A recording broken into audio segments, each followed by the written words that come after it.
Not until you get to the cool shade of a tree on a sunny day will you appreciate the value of a tree shade. Planting trees is one of the most basic environmental acts.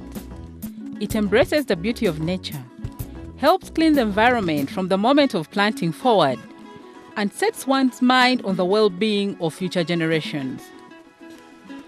Planting trees may not solve the world's environmental problems, but will significantly lessen the impact of desertification and clean the polluted air in your environment.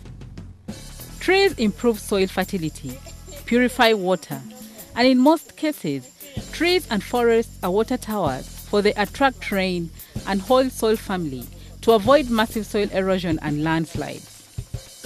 Planting trees on mountain catchments helps to reduce environmental destruction, thereby halting erosion through the retention of topsoil.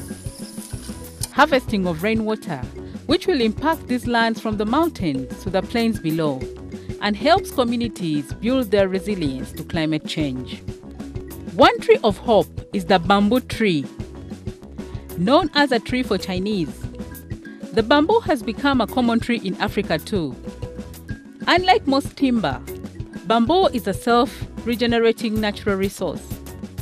New shoots that appear annually ensure production after individual culms are harvested. In developing countries, it's a basic raw material with numerous traditional uses. Bamboo has many applications in rural industries, such as handcrafts, furniture, utensils, and house equipment. And it's also widely used in modern wood and paper industries. The Uganda Prison Service has an agroforestry department. They talk to us about growing bamboo trees. Bamboo generally is a name which has been common in Uganda, not a new name to us. But initially we had this yellow bamboo, which is very many in our villages. But then this one is improved variety. As I told you at the beginning, we want to catch up with the new agricultural technology which is coming on the ground. So this bamboo originates from China, not in Uganda here. Ours, the indigenous species here, are green, they are yellow in color. But this one remains green, only that if you cut and it dries, it becomes gray, this color here. It is fast growing. It grows bigger than the yellow type we have. Like for this species, the alpine species, it can grow up to a thickness of 3 inches diameter. And then for the dendrosclama, it can grow up to a diameter of 1 foot. Very big pipe, which can be used for very many other uses. And for the real purpose why we are growing this, first of all, our natural forests are diminishing. Mabira is just something remaining at a corner. Budongo has almost gone. The trees we have planted, we don't give them the real maturity period. We don't really give them. So somebody plants a tree today, after 7, 8, 10 years, he goes to cut it for timber. So we believe bamboo is there to supplement all this because it is a strong grass. It can help us in all construction works. It can help us in other various areas. Like currently we are feeding our animals, the cattle, the sheep, the goats out of these young leaves.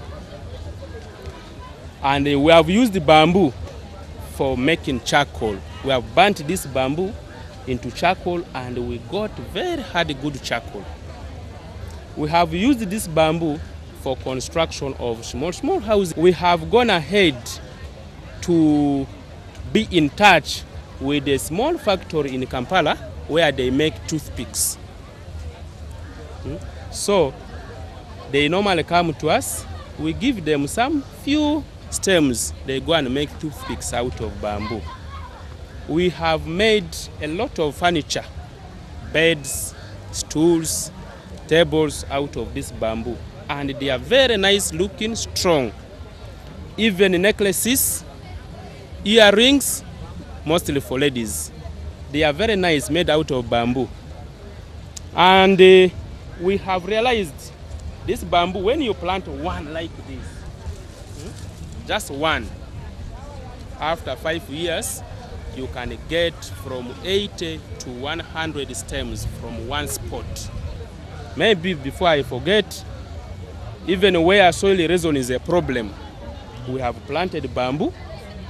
Bamboo likes mostly sandy loam soil. That is its area.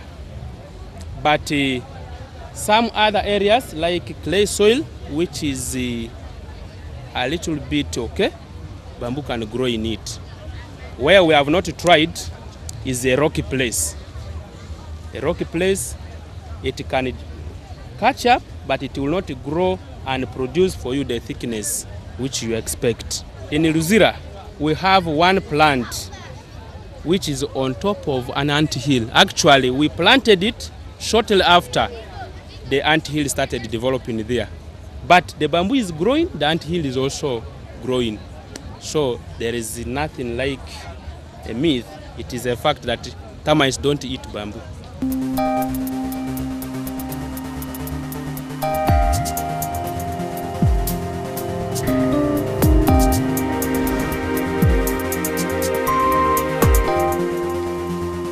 Counting economic benefits may convince you faster that trees are really of economic value. In 1985, the Forest Service estimated that value of an individual tree is at $273 annually, which is well over $57,000 over its lifetime. The estimate includes the value of climate control, soil erosion and stormwater management, wildlife shelter and air pollution reduction.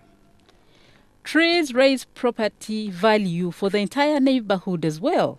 A 2010 Forest Service study estimated that a neighborhood tree growing along the public right-of-way added an average of $12,828 to the combined value of all houses within 100 feet. Tree planting is the process of transplanting tree seedlings, generally for forestry, land reclamation, or landscaping purposes. It differs from the transplantation of larger trees in arboriculture and from the lower cost but slower and less reliable distribution of tree seeds. The tree planting and conservation programs are promoted by many institutions because of the multiple benefits of forestry. Bamboo may be the upcoming favorite tree for the many reasons highlighted by the Uganda Prison Service officer. But important to note is the handling of tree seedlings. Sarah Kisolo says that tree seedlings hold the greater forests and greenery of the future.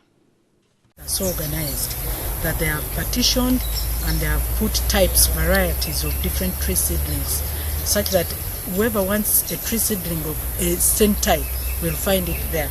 And this is the beginning of the life of a tree. And we all know the values that we get from the trees.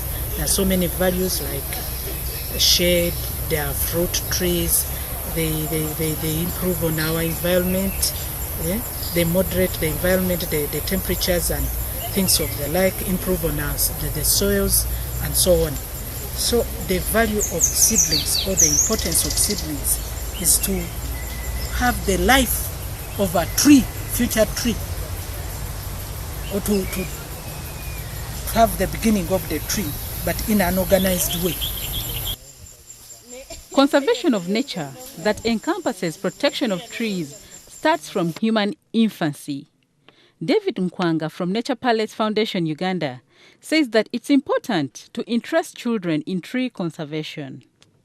Instilling love for nature, especially to young children, young adults.